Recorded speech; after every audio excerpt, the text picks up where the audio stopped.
asking or fighting for rights.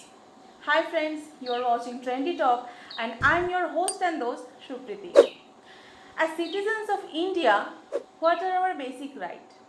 क्या हम लोग हकदार हैं उन सब चीज़ों के लिए जो हमें प्रोवाइड की जाती है? आस्किंग फॉर आवर राइट्स और फाइटिंग फॉर आवर राइट्स क्या बेहतर तरीके हैं? हमें अक्सर ये सुनने को मिलते हैं कि एक्टिविटीज़ या कॉमन पीपल लड़ते हैं अपने बेसिक ह्यूमन राइट्स के लिए, बट ये राइट्स है क्या और किसने दिए हमें ये राइट्स और क्यों हमें लड़ने पड़ते हैं अपने ही राइट्स के लिए? दोस्तों, कोई भी कंक्लूजन पे पहुंचने से पहले मैं आप लोगों को हमारे फंडामेंटल राइट्स के बारे में कुछ बताना चाहती हूँ। हमारे 6 बेसिक फंडामेंटल राइट्स हैं as Indian citizen: right to equality, right to freedom, right against exploitation, right to freedom of religion, cultural and educational rights, and right to constitutional remedies. In fundamental rights को consider किया जाता है as basic human rights सभी citizen के लिए, बिना ये ख्याल किए कि उनका जेंडर, कास्ट, रिलीजन और क्रीड क्या है। ये सेक्शंस मेन एलिमेंट है कॉन्स्टिट्यूशन के। राइट टू इक्वालिटी इंश्योर करता है इक्वल राइट्स सभी सिटीजन्स के लिए। किसी भी प्रकार की इनइक्वालिटी ना हो regardless of your caste, religion, place of birth, race और जेंडर। इसका मतलब ये भी है कि सबको इक्वल एम्प्लॉयमेंट अपॉर्चुनिटी मिलेगी, पर क्या सच में इक्वल अपॉर्चुनिटीज़ मिलती है वर्क प्लेस में? हर कदम पर आपको डिस्क्रिमिनेशन सहना पड़ता है for your religion, gender, place of birth etcetera के लिए। Moving on to right to freedom, ये हमें प्रोवाइड करता है और भी कई सारे राइट्स, जैसे कि freedom of speech, freedom of expression, freedom of assembly without arms, freedom of movement throughout the country, freedom of association, freedom to practise any profession, freedom to reside in any part of the country. पर दोस्तों, क्योंकि ये सारे rights हमें दिए गए हैं, हम इसका गलत फ़ायदा भी उठाते हैं और इसका सबसे बड़ा एग्जाम्पल है सोशल मीडिया पर लोगों को गलत कमेंट्स करना, जिसे कि हम फ्रीडम ऑफ स्पीच या फ्रीडम ऑफ एक्सप्रेशन समझते हैं। हम उसी के आड़ में कंस्ट्रक्टिव एडवाइस नहीं, ज़्यादातर डिस्ट्रक्टिव क्रिटिसिज्म और डिसग्रेड कर जाते हैं। राइट अगेंस्ट एक्सप्लॉयटेशन ये इंश्योर करता है कि ह्यूमन ट्रैफिकिंग, चाइल्ड लेबर और कोई भी फोर्स्ड लेबर पनिशेबल ऑफेंस है बाय लॉ। किसी से भी बिना सैलरी दिए काम करवाना भी इलीगल है, सिवाय कि वो पब्लिक पर्पस जैसे कि कम्युनिटी सर्विस या एनजीओ वर्क हो। बावजूद इसके हमारे समाज में, हमारे आसपास आज भी चाइल्ड लेबर जैसे पनिशेबल वर्क देखने को मिलते हैं और हम इसको देखकर भी अनदेखा कर देते हैं, ये सोचकर कि ये तो नॉर्मल है, सब चलता है। Right to freedom of religion guarantees religious freedom and ensures secular states in India.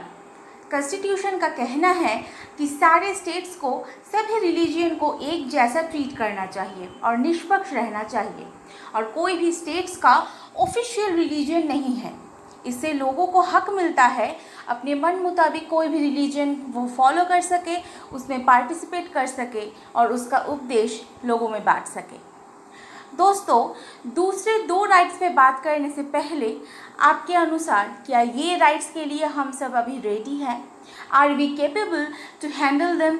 As citizens we think कि XYZ कंट्री में ऐसा है तो हमारे कंट्री में क्यों नहीं? एक छोटा सा एग्जाम्पल, अगर ब्लड की रिक्वायरमेंट हो और उसके लिए नोटिस दे दिया जाए तो फॉरेन कंट्रीज़ में लोग खुद से आगे आ जाते हैं। They believe it's their right to donate blood, but here in our country लोग बस सोच विचार करते रह जाते हैं, पर होता कुछ नहीं है। कितनी ही ऐसे कंट्रीज़ होंगी जो हमारे कंट्री से काफ़ी आगे है इन अ लॉट ऑफ एस्पेक्ट्स, जैसे कि general development, culture wise etcetera. और जब हम उन कंट्रीज़ को देखते हैं तो हमें भी लगता है that we too deserve this. जैसे कि आप बाकी कंट्रीज़ में देखेंगे, लोग समझते हैं इन्वायरमेंट को क्लीन रखना is a must. For example, you will see the beaches, roads, everything is clean। और यहाँ हमें लगता है इट्स आवर राइट, पर उसके लिए हमें करना कुछ नहीं है। हमारे आसपास डस्टबिन होने के बावजूद भी कितने ही लोग कूड़ा नीचे या रोड पे फेंक देते हैं।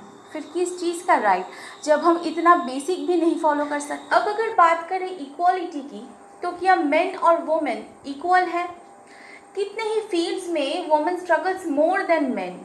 सैलरीज भी दी जाती है जेंडर बाइस्ड होकर, ना ही एक्सपीरियंस और कैलिबर देखकर। कोई एक औरत अगर आगे बढ़ जाए तो हम सोचते हैं कि हो गई women empowerment, but what about the rest who are still fighting for the basic rights? Let's talk about cultural and educational right. Cultural and educational right protect करता है rights of culture, religious and linguistic minorities, जिससे कि वो अपने heritage को सुरक्षित रख सकें, और उनको प्रोटेक्ट करता है against discrimination.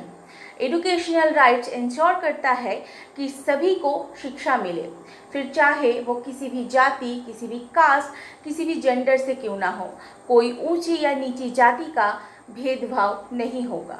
Right to constitutional remedies ensure करता है कि citizen supreme court of India में जाके मांग सकते हैं इन्फोर्समेंट या protection against violence of the fundamental rights. Supreme court के पास अथॉरिटी है फंडामेंटल राइट्स लागू करने के लिए, इवन अगेंस्ट प्राइवेट बॉडीज, और कंपेंसेशन भी देना पड़ सकता है टू द अफेक्टेड इंडिविजुअल। दोस्तों, हम सब वेस्टर्न कल्चर को फॉलो करना चाहते हैं, पर खुद के कल्चर के बारे में ही हमें कुछ पता नहीं। वेल, देखा जाए तो कोई हार्म नहीं है, पर खुद के कल्चर को जानना और समझना हमारा हक है, एंड इट्स इम्पॉर्टेंट। डेवलपमेंट और इंफ्रास्ट्रक्चर के नाम पर we all want the best, we think it's our right, पर हो नहीं पाता है क्योंकि अभी कुछ लोग बहुत पीछे हैं अपनी सोच में। फॉर एग्जाम्पल, सुपरफास्ट ट्रेन्स में से LED लाइट्स का चोरी हो जाना। कभी सोचा है कि ट्रेन्स में वाटर मग्स चेन से अटैच्ड क्यों होते हैं? नॉट कॉज कि वो गिर जाएंगे, बल्कि वो चोरी हो जाएंगे। ये सारी छोटी छोटी चीज़ों पे गौर कीजिए और ज़रा सोचिए, क्या हम सच में हकदार हैं? Do we really deserve this rights? फिर हम अपने राइट्स मांग सकते हैं या फिर उनके लिए लड़ सकते हैं?